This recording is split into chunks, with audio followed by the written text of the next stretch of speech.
आपसे रिक्वेस्ट करते हैं। मध्य प्रदेश के माननीय मुख्यमंत्री श्री मोहन यादव जी, राजस्थान के सम्मानीय मुख्यमंत्री श्री भजनलाल शर्मा जी,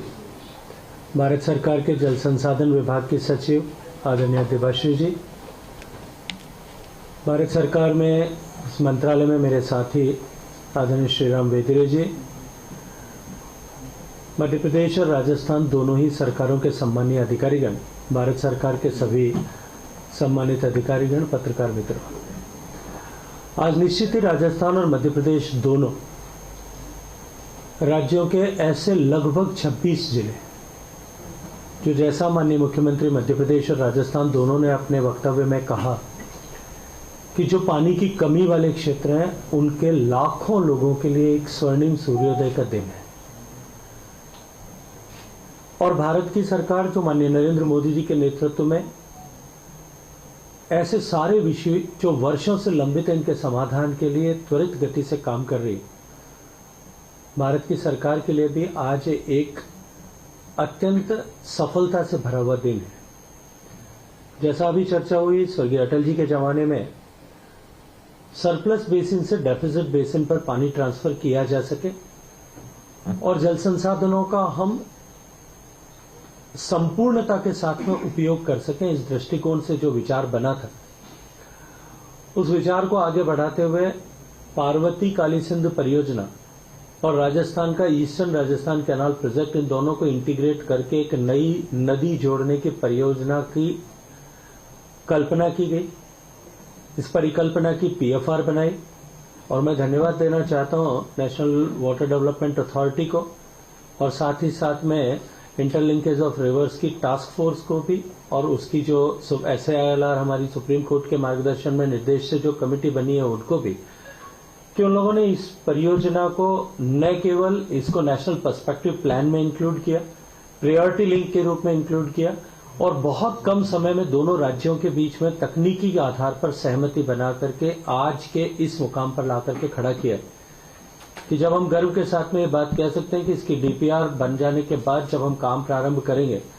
तब निश्चित ही, जैसा बताया गया कि 5,40,000 से ज्यादा हेक्टेयर भूमि, मतलब लगभग 14 लाख एकड़ जमीन जो है वो किसानों की नई सिंचाई के अधीन आएगी और लाखों लोगों को पेयजल की सुविधा जो है वो आने वाले 30-40 सालों तक के लिए स्थायी रूप से मिलने वाली है। इतना ही नहीं, इस परियोजना के कारण से जो बांध भरेंगे और इन परियोजना के कारण से अभी जो वर्तमान के जो बांध और बड़े तालाब हैं जिनको इस परियोजना के माध्यम से पोषित किया जाएगा, उसमें पानी का संचय किया जाएगा, उसके कारण से उस पूरे आसपास के क्षेत्र का जो अंडरग्राउंड वाटर टेबल जो निरंतर घटता जा रहा है, उस टेबल को भी वापस ऊपर उठाने में हमको सफलता प्राप्त होगी। आज दोनों माननीय मुख्यमंत्रियों ने के साथ बैठ करके उनके उपस्थिति में माननीय प्रधानमंत्री जी की अपेक्षा के अनुरूप आज दोनों राज्यों के माननीय अधिकारीगण, सचिवगण इस समझौता पत्र पर हस्ताक्षर करेंगे और आज का ये दिन इन 26 जिलों के आने वाले भविष्य को जो है वो रेखांकित करने वाला, भविष्य को बनाने वाला दिन होगा। माननीय प्रधानमंत्री जी का निरंतर ये आग्रह रहा है कि हमें अपने जल संसाधनों का सर्वोत्तम, सर्वाधिक उपभोग किस तरह से हो सके, इस दृष्टिकोण से काम करने की आवश्यकता है। पूर्व में भी मैं मध्य प्रदेश को तो दोहरी बधाई देता हूं क्योंकि देश में जो 2 इंटरलिंकेज परियोजनाएं अब तक देश की सरकार ने बनाने की दिशा में आगे कदम बढ़ाए हैं, दोनों में ही मध्य प्रदेश एक स्टेक होल्डर है और मुझे लगता है कि मध्य प्रदेश की पानी के प्रति जो जिस तरह की संवेदनशीलता है और जिस तरह की रुचि लेकर के काम कर रहे हैं, मुझे स्मरण आता है मैंने तुरंत ही जब माननीय मोहन यादव जी जब मुख्यमंत्री बने, शपथ लेने के बाद में 2-3 दिन बाद ही जब जयपुर के शपथ ग्रहण समारोह में मिले थे,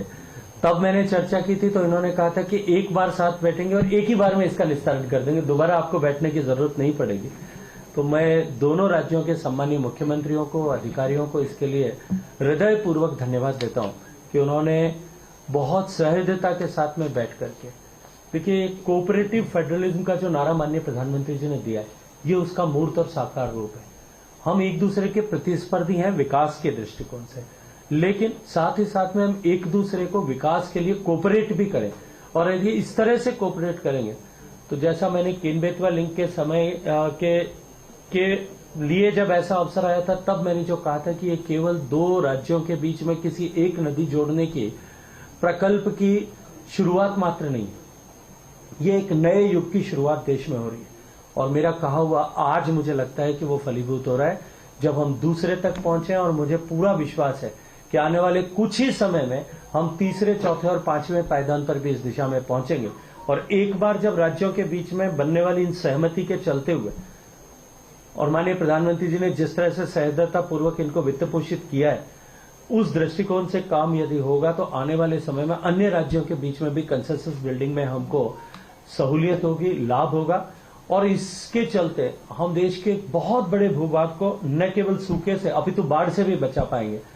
मैं हृदयपूर्वक दोनों राज्यों के माननीय मुख्यमंत्रियों को बधाई देते हुए, दोनों राज्यों के इन 13 जिले मध्य प्रदेश और 13 ही जिले राजस्थान के, इन 26 जिलों के एक एक व्यक्ति को जिनका जीवन इसके बाद में बदलने वाला है, उन सबको हृदयपूर्वक माननीय प्रधानमंत्री जी की तरफ से बधाई देते हुए दोनों राज्यों के माननीय मुख्यमंत्री और अधिकारियों सबका अभिनंदन करता हूं। बहुत सारा धन्यवाद। शुक्रिया सर। अब मैं माननीय सचिवों को आमंत्रित करती हूँ कि हम समझौता पे हस्ताक्षर करें। आप ही तीनों लोगों को करना है। हम ही तीनों को करना है सर। आमंत्रित किसको करना है? आप तीनों कर दो साइन।